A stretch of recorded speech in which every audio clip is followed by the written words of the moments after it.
At the turn of the millennium, Deportivo La Coruña were real powerhouses of the Spanish game. In the 1999-2000 season, Deportivo became only the 9th club to win the La Liga title, and they remain one of only 5 teams to have been crowned Spanish champions within the last 35 years. Of the other 4, Barcelona, Real Madrid and Atletico Madrid still form the top 3 in the La Liga table right now, meanwhile Valencia are in 12th place in Spain's top flight. In many respects, Valencia are a club in crisis, and I made a video covering the chaos at the club not so long ago. But their plight, still mid-table in La Liga, pales in comparison to the extraordinary, rapid demise of Deportivo La Coruña. The 1999-2000 La Liga title was undoubtedly Deportivo's crowning achievement, but that triumph was far from a mere blip or anomaly. Depor finished as La Liga runners-up in each of the following 2 campaigns. They won the Copa del Rey for the second time in just 7 seasons in the most dramatic of fashions in the 2001-02 season, and they routinely treated viewers from across the world to some of the most spectacular UEFA Champions League nights of that generation. The pick of the bunch came in 2003-04 when Deportivo faced the AC Milan team of Dida, Cafu, Costa Curta, Maldini, Gattuso, Pirlo, Seedorf, Kaká, Shevchenko and Co. Milan were the reigning European champions, and the favourites to defend their crown in 2003-04. In the first leg at the San Siro, Depor took an early lead, before 4 goals in just 8 minutes from Andrei Shevchenko, Andrea Pirlo and a Kaká brace put the Spaniards to the sword. AC Milan had asserted their dominance on the tie, and many feared for Deportivo in the second leg. They needn't have done. Deportivo are a club built upon a unique sense of self-belief and the ability to shock and amaze for both good and bad. In that second leg back in Galicia, they beat the best team on the planet 4-0 in front of 29,000 fans, completing one of the greatest comebacks in the history of European competition. Deportivo subsequently lost to eventual Champions League winners Porto in the semi-finals, but again, their heroics against AC Milan were far from a one-off. Within the space of just a few years, Deportivo beat Arsenal 2-1, 2-0 and 2-0 again, Manchester United 2-1, 3-2 and 2-0, Juventus 2-0, 1-0 and 1-0 again, PSG 4-3 and 4-1, Bayern Munich 2-1 and 3-2, and AC Milan 2-1, and obviously also that 4-0, all in the UEFA Champions League. This was the era of Super Depor, and that nickname was thoroughly deserved. With star men like Rivaldo, Babito and Roy Mackay, Deportivo could beat any opposition on their day, as they proved. And yet, just over 2 decades on from Deportivo's famous La Liga title, only 17 years on from their famous comeback against AC Milan, and less than 3 years on from the club's most recent relegation from La Liga, Deportivo are a club that have gone from being synonymous with overachieving to one that is synonymous with chaos and self-destruction. Deportivo now find themselves in Spain's graveyard of a 3rd tier, which is on the verge of major reform, and the convoluted nature of Spanish football's reorganisation means that Deportivo have spent much of this season with the very real possibility that they could find themselves in either the 2nd or the 5th tier next season, or anywhere in between, depending on just a few results. The latter outcome is unthinkable for a club that is still laden with debts dating back to their glory days, and will be in a perilous position if they don't win promotion this season, with just 1 fixture remaining next weekend. Though Deportivo's decline has accelerated greatly over the past few years, they are in the midst of a long-term downturn that can be dated all the way back to that 2003-04 Champions League semi-final defeat against Porto. As such, I've been asked to make a video about Depor for some time, but I'd put it off until now since I know Tifo Football made a video entitled The Rise and Fall of Deportivo La Coruña about a year ago. However, having watched that video, which is around 12 minutes long and really interesting, the first 11 minutes are all devoted to Depor's golden era and success, with only a very brief mention for their subsequent demise. So I thought I'd make a video with the opposite emphasis, focusing solely on the catastrophic demise of Real Club Deportivo de La Coruña, in a tale that natives of A Coruña describe as having had to have been seen to really be believed.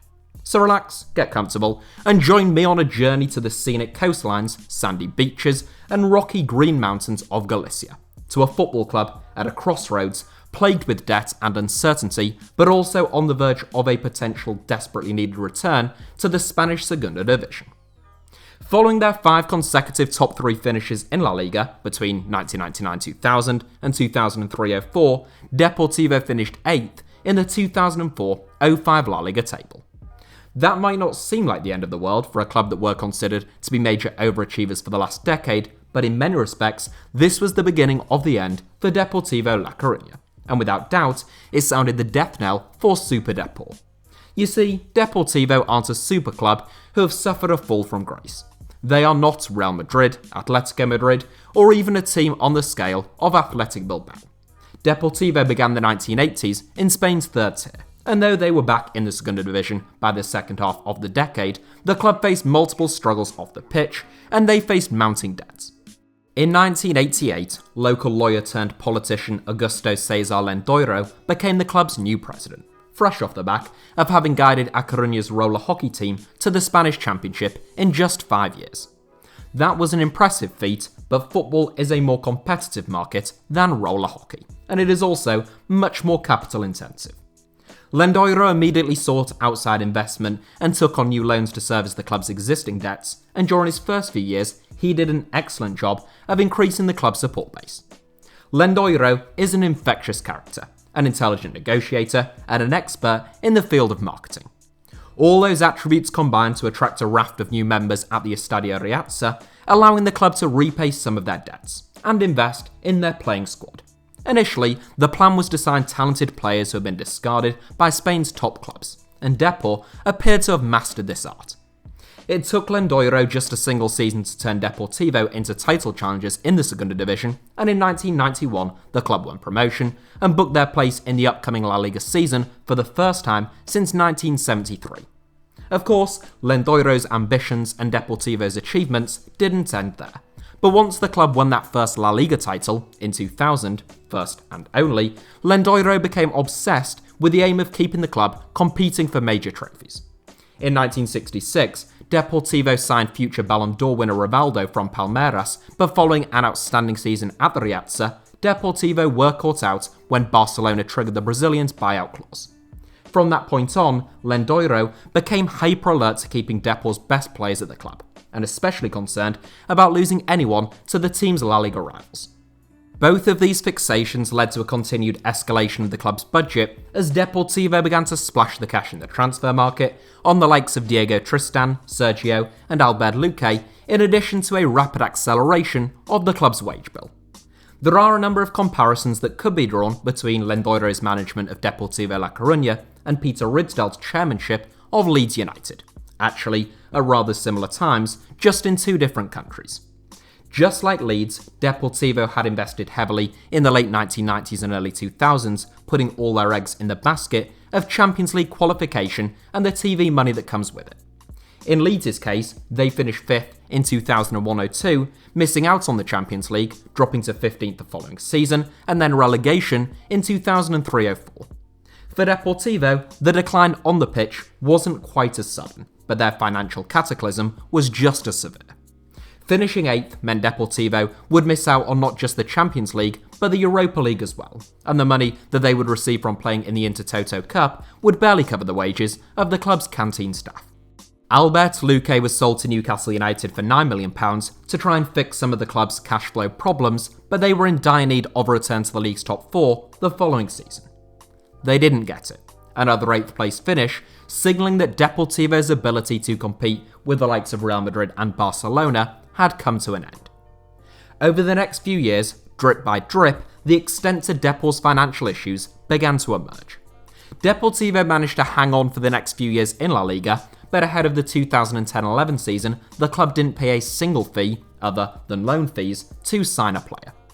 In a remarkably closely fought relegation battle, with just 6 points separating Espanyol in 8th place and Deportivo in 18th, the club from Galicia were relegated and consigned to their first season in the Segunda Division since 1991. Deportivo accused Levante and Zaragoza of match fixing in a result which led to Depor's relegation, and they brought legal proceedings against the 2 clubs. That case took almost a decade to go to court, and when it finally did, just 3 months ago, the judge threw it out. Over the next few years, Depor yo-yoed between La Liga and the Segunda Division. In 2013, creditors finally came calling, most notably the Spanish treasury, and that is when reports broke that the club was in €164 million of debt. Depor entered voluntary bankruptcy and all of the club's revenue was seized, including TV rights, sponsorship deals, and relegation insurance. Deportivo were unable to pay their players, and administrators were still demanding €94 million in debt repayments. The only way out of liquidation was for Lendoiro to resign, so that is what he did in 2014, following 25 years at the helm. Lendoiro is a curious character with an unusual legacy.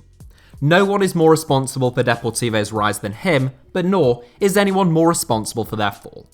It was his sales and showmanship that took the club to the apex of the Spanish and very nearly the European game, but it was also his financial recklessness that had taken the club to the verge of extinction.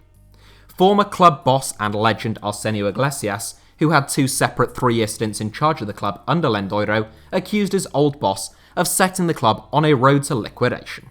And after Lendoiro resigned, a couple of Deportivo shareholders accused him of corporate crimes, but those accusations were quickly dismissed. Lendoiro described his own fatal flaw as having been his refusal to sell players for big profits when he had the opportunity to do so due to his thirst for trophies and success.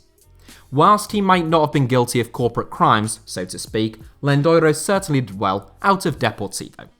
He reportedly enshrined a €400,000 a year salary to himself in the club's constitution in 1999, plus bonuses, which he continued to take even once the club was hemorrhaging cash. Since Lendoiro's resignation, Deportivo have been almost permanently plagued by chaos and uncertainty. From just one president throughout a period of 25 years, Deportivo have since had 3 presidents in the space of just 2 years. It tells a tale of a club that has been riddled with internal disputes and totally rudderless in terms of any long-term plans or objectives. In the less than 7 years since Lendoiro left the club, Deportivo have had 13 different managers. They had 3, including Pepe Mel and Clarence Seedorf, in the 2017-18 campaign alone, which was the club's last season in La Liga. Relegated in 18th place, miles behind Leganes in 17th, Deportivo seemed to be of the opinion that their large budget, in comparison to most of the Segunda Division, would secure a safe passage back into La Liga yet again. That didn't prove to be the case, with a 6th place finish booking Depor's place in the playoffs, but they were beaten 3-2 on aggregate across 2 legs by Mallorca in the playoff final. The following season, which was just last season, disaster struck once again. For a club mired in debt and enormously reliant on gate receipts, the COVID-19 pandemic was devastating. For all his faults, the one enduring legacy of Lendoiro's presidency, aside from the trophies, is Deportivo's fantastic support base. Even as the club were languishing towards the foot of the Segunda Division table last season, Deportivo was still able to sell more than 20,000 memberships and get regular attendances in excess of 25,000, both figures that would be the envy of most La Liga teams. Of course, COVID wiped out that support base and that pivotal section of the club's revenue, during a season in which Depor were already experiencing severe difficulties out on the pitch. Going into their final game of the season against Fuenlabrada, Deportivo knew that they had to win and have results elsewhere go their way in order to have any chance of survival. However, on the eve of that game, a handful of Fuenlabrada players tested positive for the virus and the match was postponed. The RFEF and the league still gave permission for the other games involving Deportivo's relegation rivals to go ahead as scheduled, and both Lugo and Albacete won their games.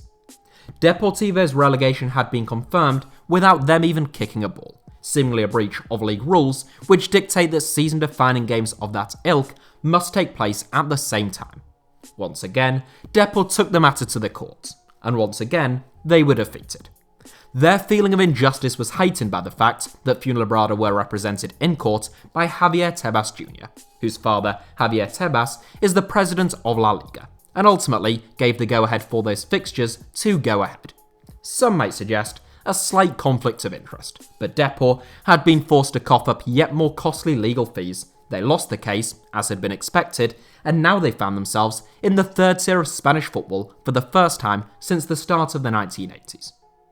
Even at the start of this season, now in Spain's haunted third tier, often described as a graveyard since it is where teams go to die, Deportivo was still reported to have operational costs of €14 million, putting them in a completely different league financially to those around them. They had also picked the most precarious moment possible to slip into Spain's third tier, ahead of a complete overhaul of the country's Football League pyramid set to come in at the beginning of next season. It is a rather convoluted situation and a bit of a minefield, particularly in terms of the lower leagues, but here's what it boils down to. The RFEF are creating a new league, the Segunda Division RFEF, which will slot in between the Segunda Division and the Segunda Division B, becoming Spanish football's new third tier.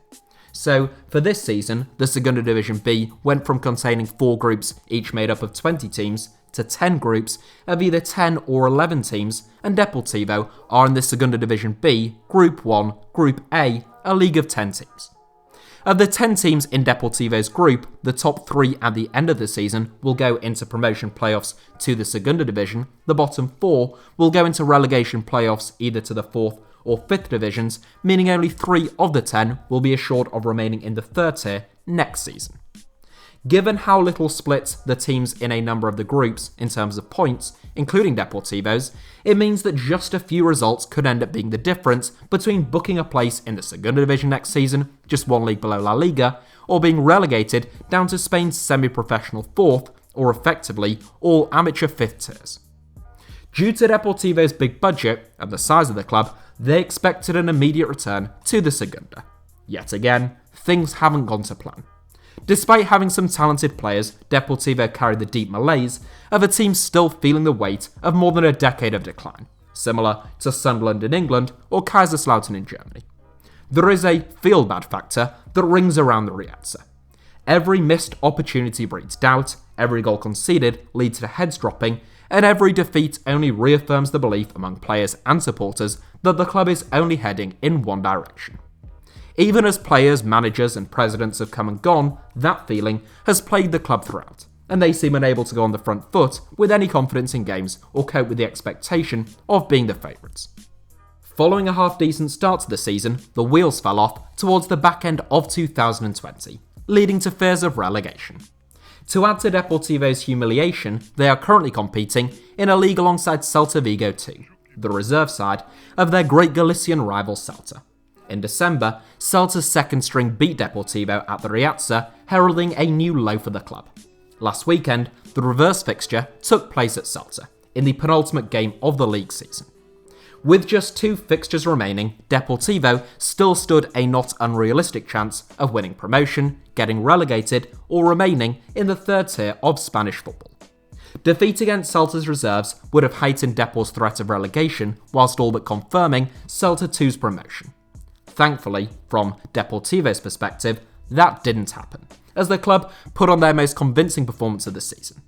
They ran out 3-0 winners, with veteran Venezuelan centre-forward Miku, who hadn't scored a goal all season up to that point, bagging a hat-trick.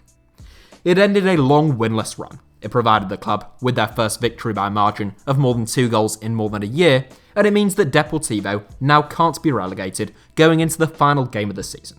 But survival isn't good enough. Financially, the club needs promotion. Without it, they will struggle to attract the required investment to continue into next season. They are on 26 points, 1 point behind Celta's B team in third, which would confirm a place in the promotion playoffs, though 6th place Ferrol are just 3 points behind them with 2 games in hand. Deportivo's final game of the season is against Zamora, in top spot, the only Segunda B Group A team whose promotion playoff place has already been confirmed.